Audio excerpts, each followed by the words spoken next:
You're listening to Later with Mo Kelly on demand from KFI AM 640. What a wonderful day!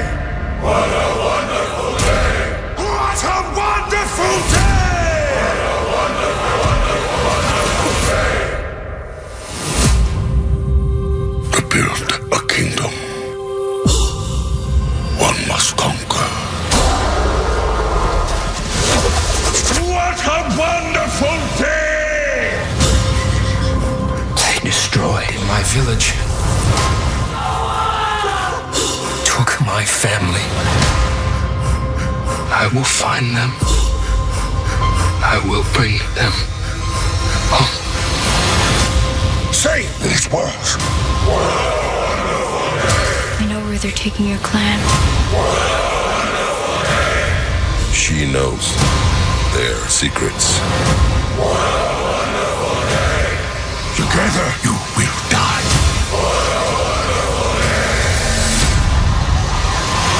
No, together strong. KFI AM 640. It's Later with Mo Kelly. We're live everywhere on the iHeartRadio app.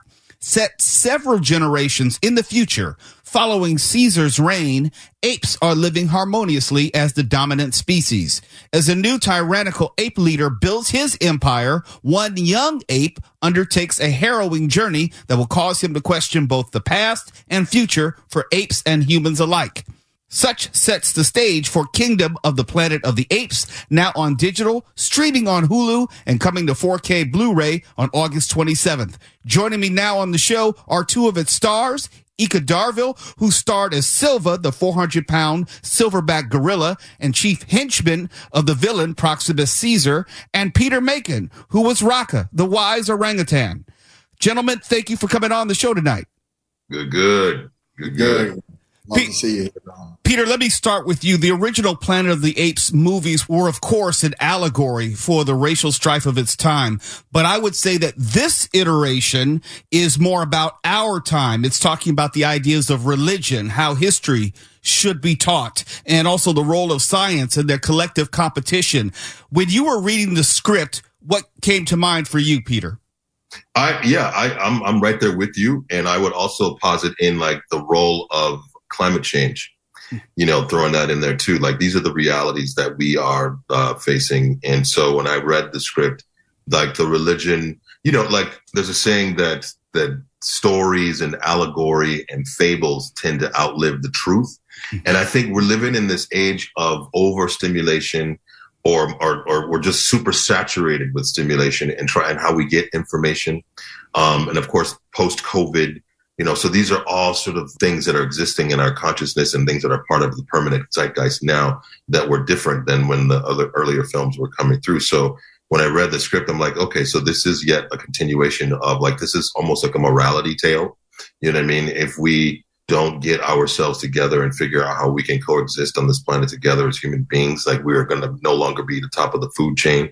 I often say that if polar bears had thumbs, it'd be a wrap for human beings because, they could, systematically deal with how climate change is affecting their melting lands or, just basically that human beings, we need to figure out. And with the invention of this well-intended, but yet fated virus, it was intended to help Alzheimer's, which is something that we, I applaud human beings in terms of our innovation and trying to solve the mysteries of the universe, but we tend to, we're messy. And, when you make mistakes like that on a grand scale and this thing has turned into a virus that's made human beings really dumb. So right. I think that there's a lot of all of that in there. So when I read this script, I'm like, okay, this is the mirror. This is yet a continuation of, like all of the issues that you spoke of before, but also, what happens to us as a species if we don't figure out how to A, coexist with our environment and B, get along with each other, and the rest of the animal world. Ika, I think about the physicality of your character, Silva, and how you had to convey what seemed would be difficult from where I sit because it's not animation. You have to make people feel the physicality of your character. You don't control the special effects, but you control your performance. What type of physicality did you have to bring to the role? Great question. I am not a 365-pound silverback gorilla. So in order to embody that kind of size, I'm not a small guy, but I'm not huge either. And so it was an amazing practice to step into the part of me that is super dominant, and how to create domination of space and intimidation through this character with a smaller physicality than Silver actually has. And I had the best of the best coaching me on how to do that, with Andy Serkis coming in and who developed the original technology on how to work with motion capture, and obviously created Caesar. And so, I had a lot of help from a lot of different people, and that was absolutely necessary to be able to find the physicality of something that feels so physically different from me.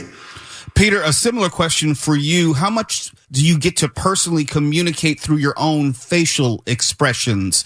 There's makeup, there's CGI, and there's that booming bass voice of yours, which obviously cuts through. But the subtleties of the character, what were you able to bring to the performance? That's a really good question. I'm glad you asked that, because one of the struggles that I had, this being unlike any other shoot that I've done, where you can go back to Video Village and you can watch the last take and sort of take notes and help shape your performance and get information on what you were doing and how you can work technically, with whatever shot they had going. With this, that was out the window. Like you go back. I mean, I stopped going back to look at playback unless I was asked to, because the information that I was looking for, I couldn't get, because it's just us in performance capture suits, and that wasn't helpful at all. So at the end of the day, it brought me back to like being on stage, which is a lot of my career has been on stage. And so there's just a matter of being ensconced in the scene with my scene partners and doing it as if, and forgetting that I had all of this gack on and all this equipment on. And in my mind, I'm an orangutan. I'm speaking differently. I have different vocal qualities. I have different, syntax. I have different, patterns, and also even like with the physicality and just it's a lot of imagination work, and then just letting the acting do the work. You know what I mean? And trusting that I'm giving my scene partners what they need, and just keep it pushing after, and just getting out of my head and out of my own sort of, vanity space of like, oh, how do I look and all this business. It was just really a matter of, am I communicating accurately as an ape, or as accurately as possible as an orangutan, and am I communicating what I need to my scene partner, and just letting the rest of it, let Jesus take the wheel, It's pretty hard to buy into the vanity too much when you're wearing a grey suit covered in dots and a skin tight suit, clean shaven with a helmet on. Like you don't look very cool.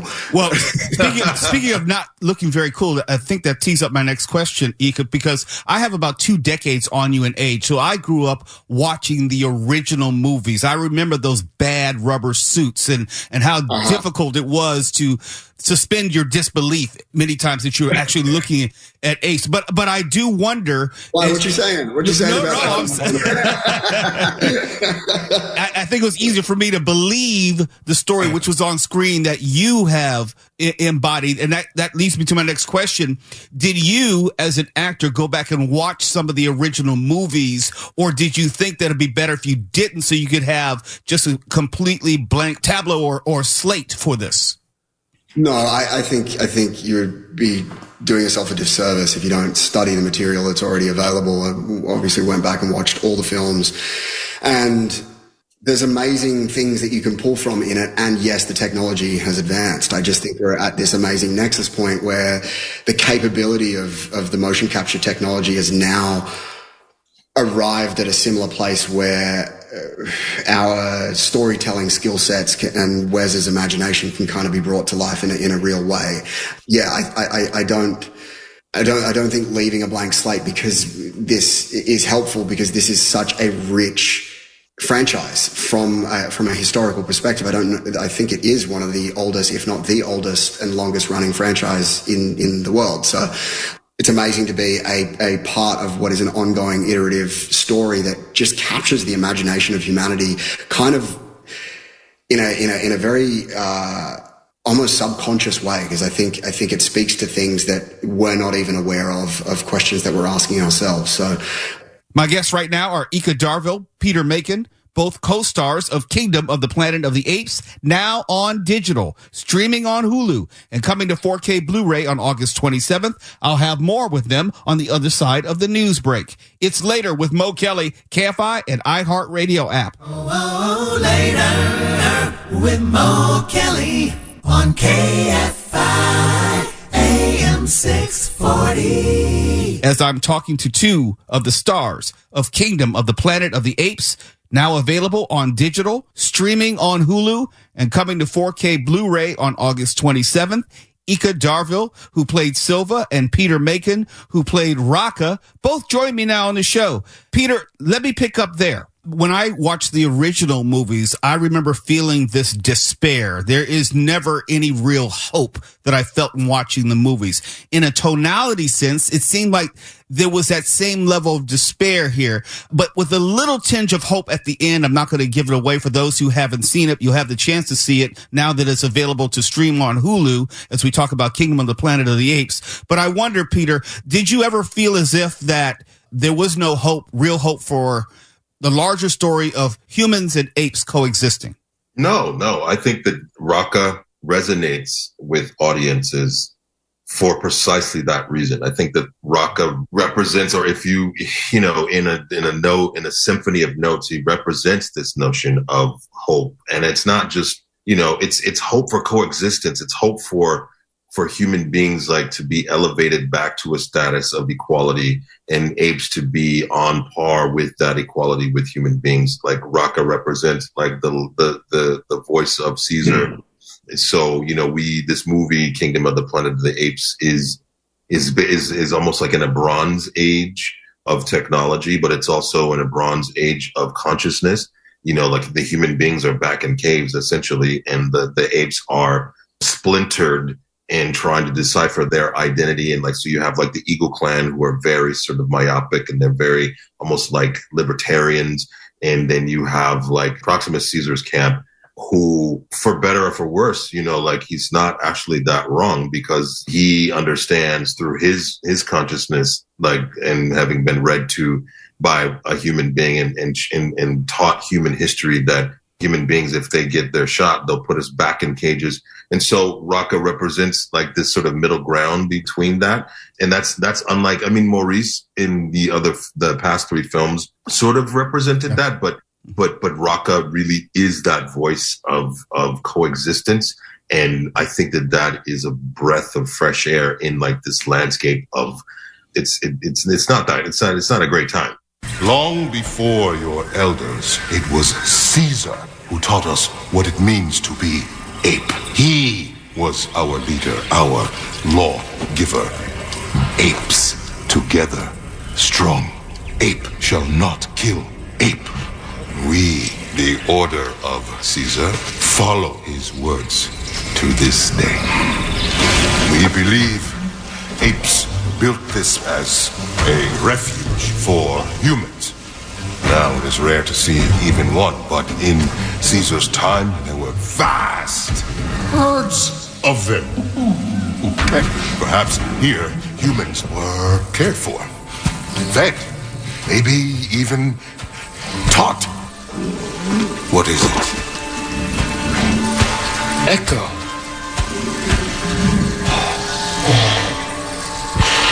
Human. They are scavengers. Like boars, only lesser. Humans are slow-witted, but there was a time when humans and apes lived side by side. Yes, it is a puzzle.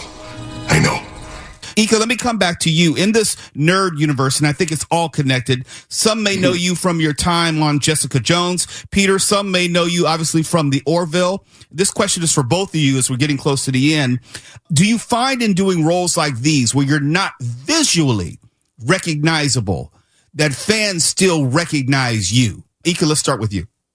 Yeah. First, thanks for the shout out on Jessica Jones. Such an amazing group of people on that.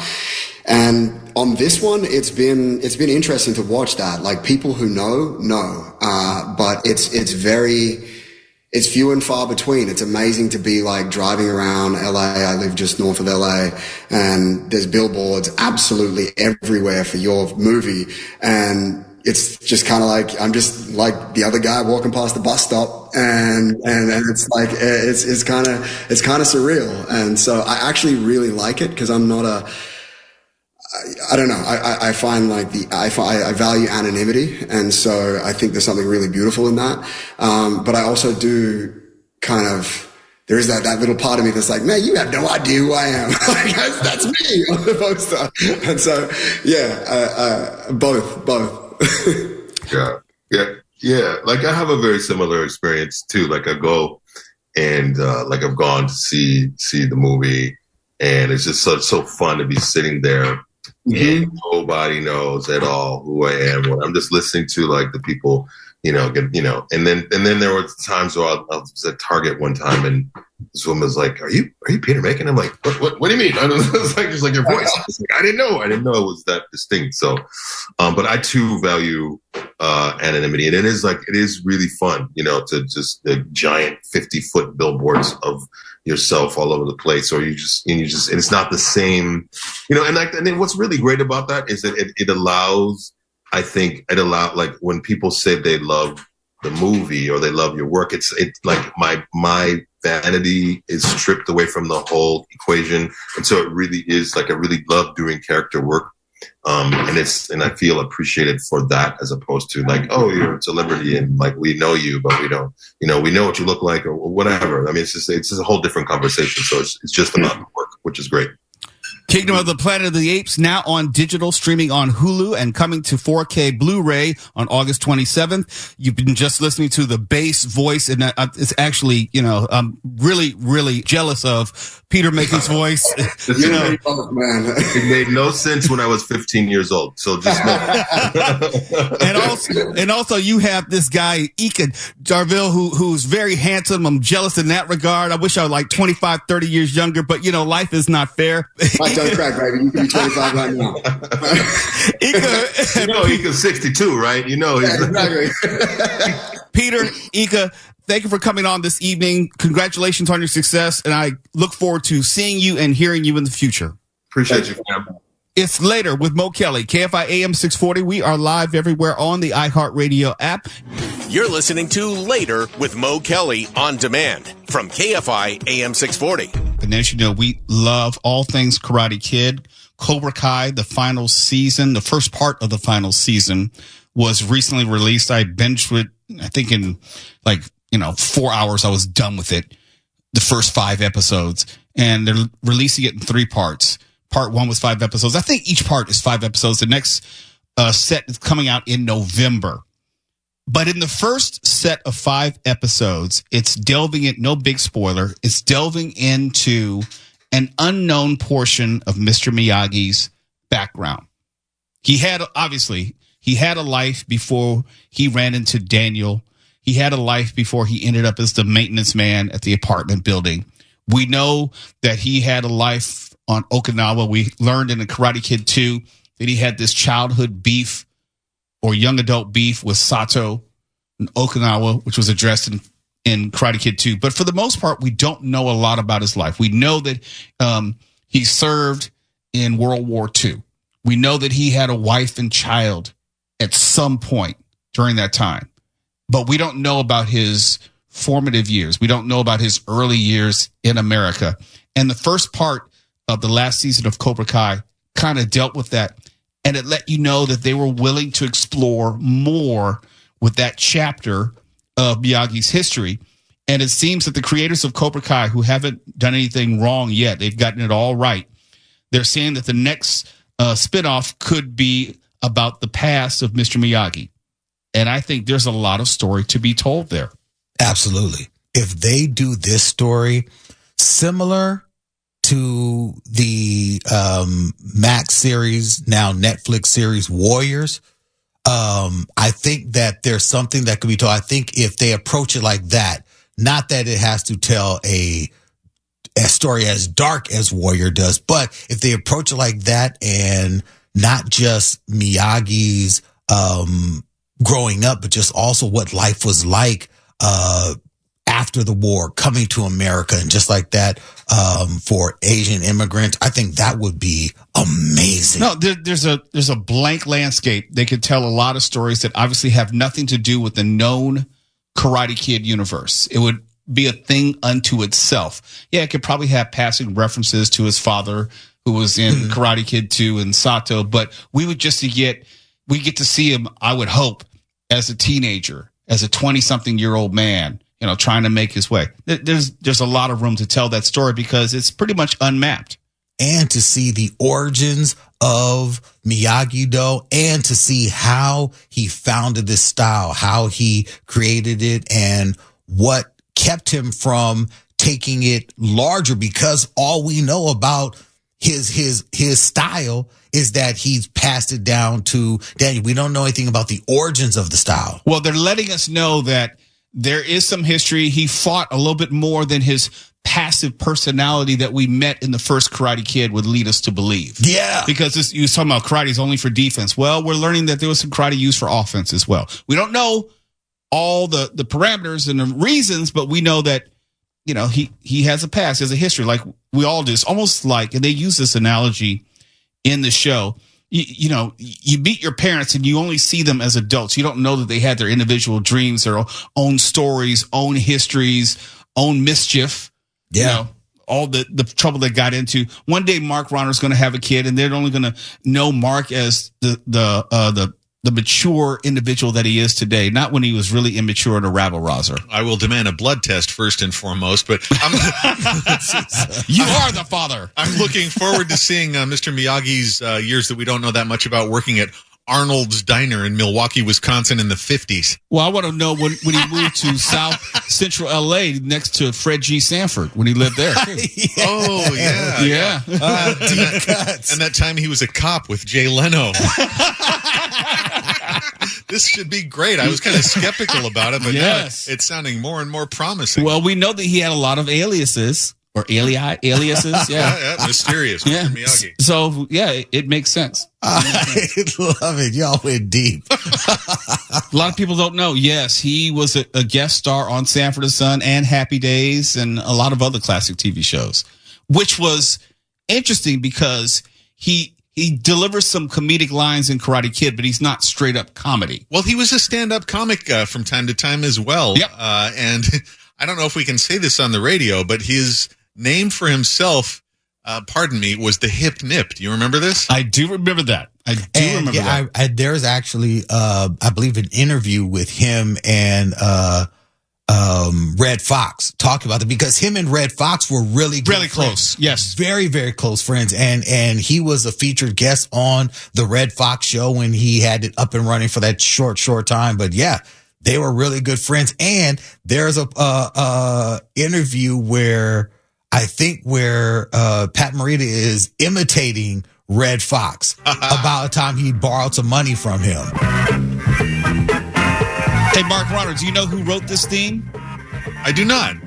Quincy Jones. No. The Quincy Jones. Yes, that? he did. Yes, he did. Okay. Yeah. Yep. Mm-hmm. That's why it was so funky. Yes. That is actually, if you listen to that, and I listened to one of the studios here and had it turned up, that actually slaps. It really does.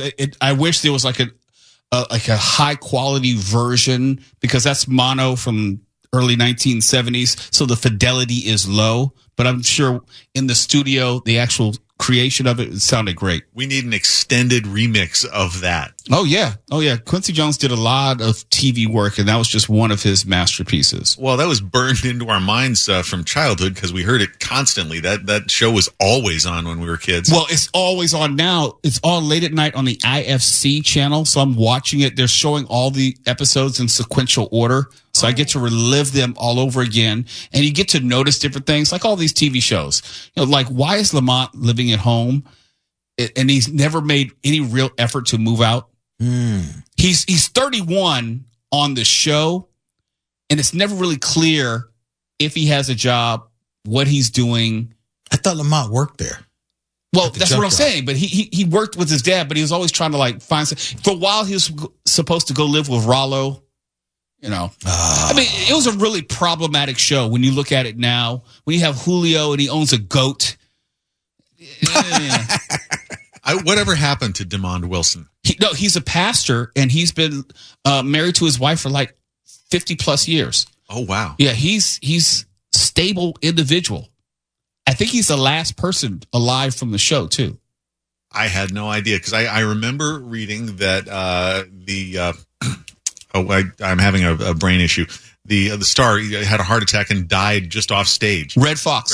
In 91, he was doing the show The Royals. Yes. Yeah. And his last words were something like, call my wife.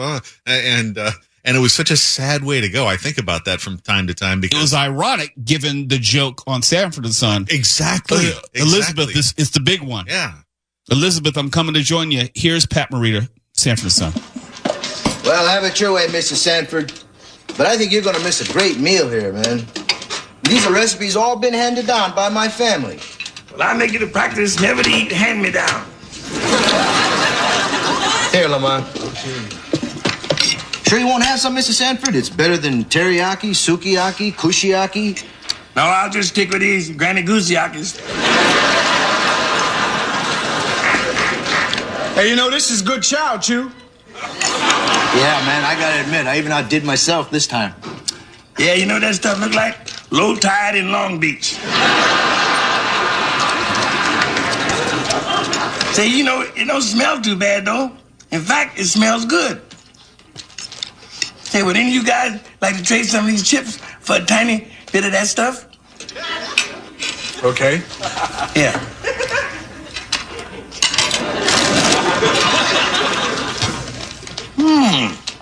It's not bad. Matter of fact, it's good. What do you call it? I call it far out food from the Far East. Hey, you like it, huh, Pop? I like it today, but tomorrow I might have sukiyaki seizure. Hey, man, why don't you just come on out and admit it? Achu is a good cook. Okay, I admit it. Achu, you're a good cook. You know, that's the first time I ever heard you give anybody an honest compliment, Pop. Shut up, dummy. Why do they have to name him Achu? I was going to ask you about that. By the way, have you ever seen any of Red Fox's stand-up? It is hilarious and filthy. Well, you have no idea. My dad would collect his albums because back in the day, if you're not old enough to remember, they would do these live comedy albums on vinyl. Mm-hmm. We had Richard Pryor, Red Fox, and Red Fox was far more filthy than Richard Pryor. Oh, I remember my favorite one. I can tell you this. My favorite Red Fox comedy album, you can look it up, Steph, and I encourage you to listen to it. It's called Red Fox, You Gotta Wash Your Ass. And it's him holding up the tail, I think, of like an elephant and looking in the ass of an elephant. I'm serious. Look at it. Is hilarious. It still holds to this day. And you can tell contemporary comedians have nothing on Red Fox. No, nothing. Families bonded over Wash Your Ass back in the day. I'm serious. Our family did. Of course. Look, Mark, you're trying to be funny, but listen to it sometime. Oh, no, he's hilarious. I'm fully on board. In fact, recently I watched one of his stand-up specials on YouTube. He's hilarious. He was one of the great stand-up comics, and I think most people only know him from that show and have never seen any of his stand-up. Yeah, you have got to see his stand-up. Now, some people, he had a little bit of a rebirth when he was in the movie Harlem Nights with all those comedic legends, but people didn't get to see him in his prime at his peak, so that's why you have to go back to his comedy albums. They are sensational, even today. You're listening to Later with Mo Kelly on demand from KFI AM 640. Before we get out of here, be sure to check out the podcast. There's a lot of funny stuff, and sometimes we miss it because, just in the course of the show, you may not hear it. When I go home, I usually listen to the show late at night to listen back, because when I do a show, how I hear it in my head is not the same as how it comes out on the podcast. The things that are sometimes I think are very funny, I listen to on a podcast, that wasn't that funny. Or the things that I thought weren't that funny, it's like, oh my gosh, I didn't hear that. That was really funny.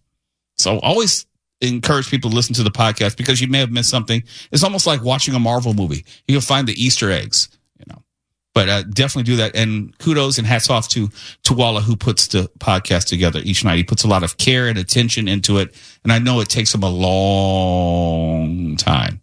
You're here until what, 6 in the morning? Sometimes. Yeah. Sometimes. I mean, no exaggeration. He's been here all night on occasion. So, but we just take want great it to care. sound perfect. Yeah. What did you do this weekend? I know you said that you did, you hosted, was it a tournament? No, it was another Hapkido seminar. My school was one of the schools was attending this Hapkido seminar in Downey. There were about maybe 60 students or so there. And I was just like one of the instructors who helped out. We had one of our grandmasters, Steve Suh of the World Keto Federation, who was presiding and doing the demonstration. And then we go around and help the other students with the techniques that he was showing. And it was a good day. It's good to meet other martial artists from around Los Angeles and some from outside the country. And, this is look, I have more years behind me than I do in front of me as far as actively participating in martial arts. I'm trying to be as busy as possible. Okay. I don't know how long this body's going to hold out. I tell you, a lot of miles on it. Osteoarthritis and everything. But, when I say it keeps me young, it really does keep me young, because what else am I going to do? I don't play basketball anymore. How am I going to stay active? This is how I stay active. It reminds me to stretch every day. It reminds me to stay active and move all my limbs, not just sit in a chair all day, all night. And I'm thankful for that. Well, I mean, that on top of your diet as well, because now you're on this strict, leave me alone, I want to eat pizza diet. I don't know what's up with look, that, I had some pizza Saturday night at the post dinner. What? I had to. I was just like, it was too much. It was calling me. It was sitting in front of me. We're at Downey Pizza Place, I think it was called, or something like that. Downey Pizza Company, and it was really good pizza. And I said, well, I had a long workout that day. Yes, I had me some pizza. Because you can't escape that smell. And I can't. Just intoxicating. I can't. And then I was back on a diet on Sunday. And people wonder, well, why are you on a diet? Well, I weigh like 175. I want to get down under 170. Have my semi-annual physical, and it'll probably be in October. So I want all my numbers to be in a good place. And just